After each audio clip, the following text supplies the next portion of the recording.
Hola, el día de hoy vamos a estar hablando de un tema que ha tomado mucha voz, el feminismo, los comienzos del feminismo y cómo esta ilusión de igualdad se ha realmente alcanzado o aún seguimos bajo el control de género y la dominación masculina disimulada.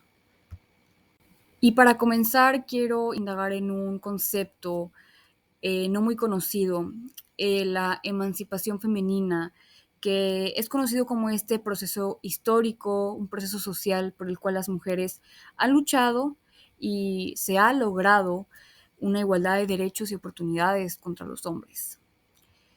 Cuando pensamos en cómo comenzó eh, en el siglo XX, muchos creen que fue un siglo donde las mujeres alcanzaron, lograron la igualdad, pero el día de hoy vamos a presentar cómo la socióloga Rose-Marie Lagave nos hace una pregunta incómoda y en el texto que vamos a estar mencionando mucho, estamos considerando una emancipación bajo tutela.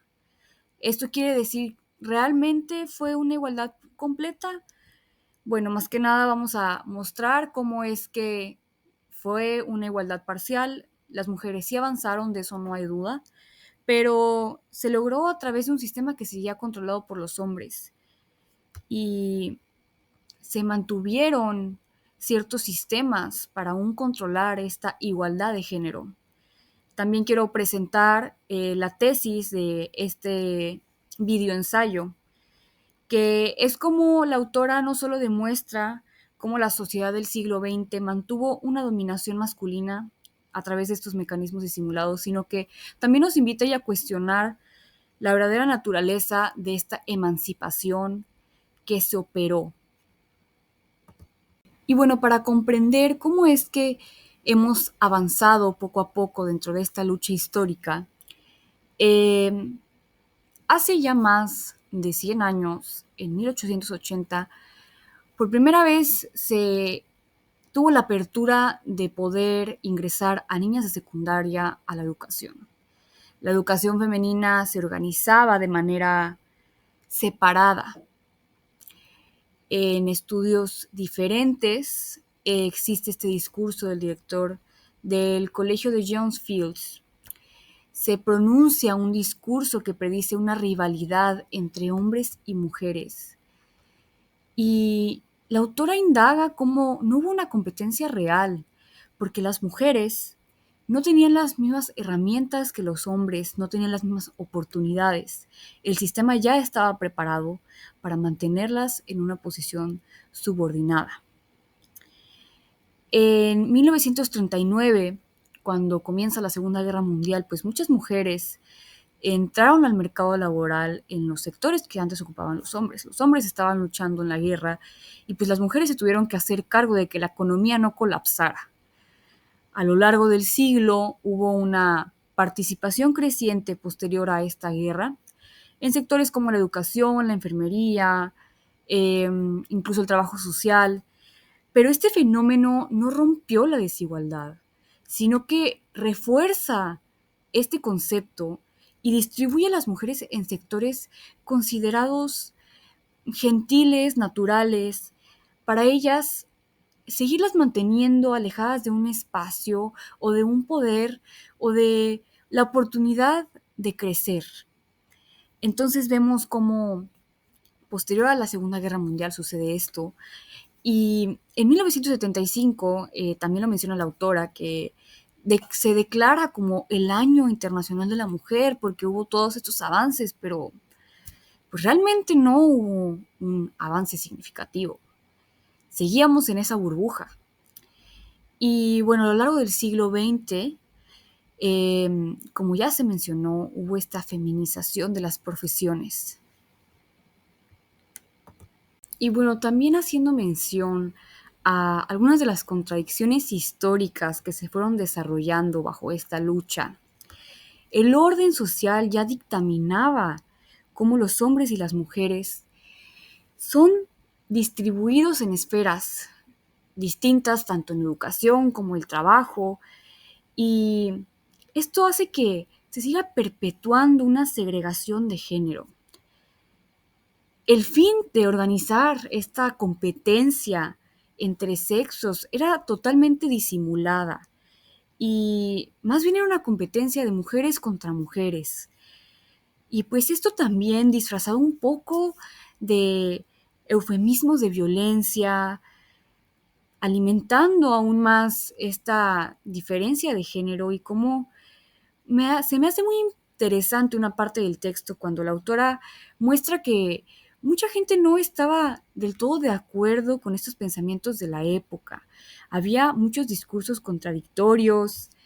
Eh, Hace mención algo que me llama mucho la atención al principio del texto.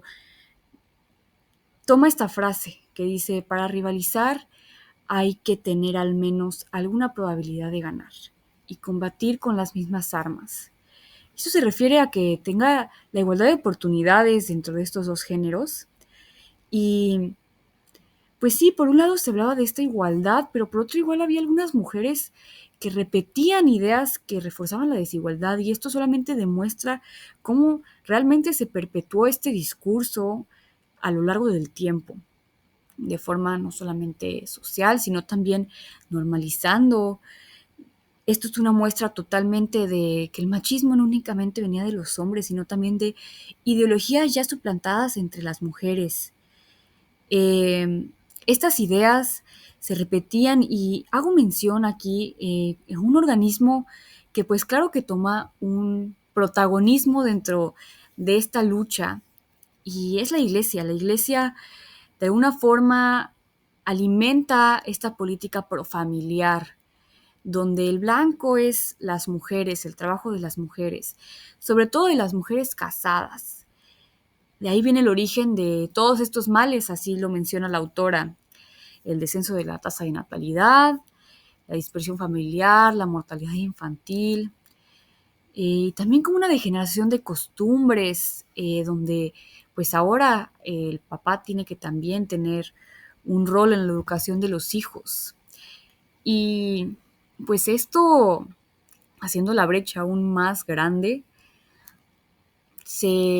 no se niega que las mujeres, que los hijos tienen una dependencia a las mamás por cuestiones biológicas, pero son cosas que incluso se ven hasta el día de hoy, pues aún muy presentes en la actualidad y específicamente yo lo observo mucho en la sociedad mexicana. Y bueno, una vez más, regresando a el pasado, como teníamos, y se hacía mención, teníamos estas dos cápsulas de mujeres que aún perpetuaban este discurso del machismo, mujeres que estaban realmente buscando la lucha por igualdad de oportunidades, igualdad de derechos, y por un lado teníamos la constante proclamación de igualdad de género. Por otro, estas voces influyentes también dentro de la época que validaban esta desigualdad. Y aquí tenemos un ejemplo. Suzanne François, en su libro Femmes au Travail, invitaban a las mujeres a eludir todos los campos en los que pudieran competir con los hombres, justificando que las cualidades intelectuales y morales no solamente pertenecen a las mujeres. Y el otro lado de la moneda tenemos a Gina Lombos en el libro La Femme Dance, la société actual. Llegó a afirmar que la desigualdad no es una injusticia, sino que cuestiona cómo la cordura social, al empujar a las mujeres a carreras masculinas, estas citas, tal cual extraídas del texto, son cruciales porque demuestran cómo la propia sociedad de mujeres internalizaban y reproducían la lógica de esta segregación. Y es importante mencionar que esto no solamente es una lucha unidireccional, sino un complejo de entramado de ideas y justificaciones que siguen alimentando al machismo, que siguen alimentando a esta desigualdad que no me canso de mencionar hoy en día aún se sigue viendo. Y bueno, nuestra autora, siendo ella francesa, pues qué mejor que de primera instancia nos contara eh, qué era lo que pasaba en este país, ¿no? Y en su obra parte de historias de mujeres con fuerte énfasis europeo, resonando profundamente en el contexto de Francia.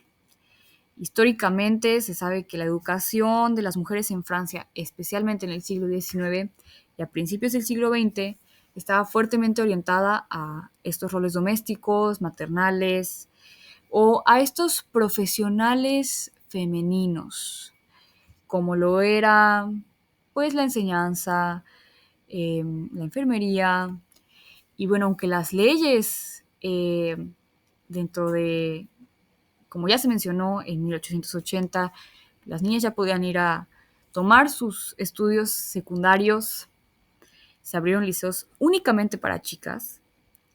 Esto haciendo énfasis a que el sistema educativo era totalmente distinto para las mujeres, el plan de estudios era totalmente distinto para las mujeres y las oportunidades de acceder a una educación superior o profesional pues era nula. Tradicionalmente eran muy limitadas. Hasta la entrada del siglo XX se pudo ver una diferencia. Entonces, esta criba en la que la autora menciona, pues es muy evidente. Y con el tiempo, después de la Segunda Guerra Mundial, como ya se hizo mención, pues hubo una creciente incorporación de las mujeres al mercado laboral y pues una igualdad, un mayor acceso a la educación superior, impulsada por más que nada necesidades económicas. Esto no fue con el afán de vamos a ayudar a las mujeres, no, esto fue porque, pues gracias a movimientos también feministas, pero también a una recesión totalmente económica, pues se vieron obligados a tomar este camino. Y esta integración no fue únicamente sin ningún pero, sin ninguna fisura. Se observó una feminización de estas profesiones, específicamente en la salud, la educación, y una persistente brecha salarial. Esta emancipación bajo tutela que se manifiesta es que las mujeres francesas obtuvieron más derechos y oportunidades laborales. A menudo seguían cargando con una doble jornada y encontraban barreras invisibles que limitaban su ascenso o las dirigían a sectores específicos, perpetuando esta división de género en el mundo social. Así es lo que describe la autora. Y bueno, claro que haciendo mención a cómo ha influido en la sociedad actual, no solamente en la mexicana, quiero indagar un poco también en las estadísticas actuales que aún me llaman mucho la atención, porque a pesar de que la lucha feminista ha tomado mucha voz en los últimos años, pues aún se ven tasas de feminicidios muy altos. Aproximadamente hay 8 feminicidios al día en México. La brecha de género aún es muy grande. Hay un 35% de reducción de sueldo a las mujeres a comparación de los hombres. Y esta brecha alcanza un 76.5%, lo que implica diferencias significativas en cuestiones no únicamente sociales, sino políticas, de trabajo, de igualdad de oportunidades y pues son números alarmantes. ¿Y qué hay por hacer? ¿Qué podemos hacer al respecto de esta situación? Pues en resumen, la autora nos ayuda a entender cómo la supuesta igualdad del siglo XX no fue tan real como nos hicieron parecer en la historia. Aunque hubo muchos avances, la sociedad siguió funcionando con reglas hechas y hechas por los hombres. La discriminación no siempre fue directa y muchas veces fue muy sutil, escondida detrás de buenas intenciones, de estereotipos, y hasta la actualidad seguimos viendo consecuencias de esto. Creo que entender la importancia de por qué muchas desigualdades todavía existen al día de hoy, aunque con otras formas, leer ese texto Realmente me ha dado las herramientas y espero poder compartirlas para reconocer estas barreras y seguir realmente luchando por una igualdad verdadera. Para mí esto fue una llamada de atención, me hizo pensar muchas veces en cómo creemos que estamos ganando en esta lucha feminista cuando en realidad aún queda mucho por cambiar. Y aunque hoy las mujeres, la educación, el acceso al trabajo, las desigualdades persisten en formas más sutiles, como la brecha salarial, este análisis me recuerda a cómo la verdadera igualdad no se logra a través de leyes, sino cuestionando las estructuras que siguen marcando las diferencias de género. Muchas gracias.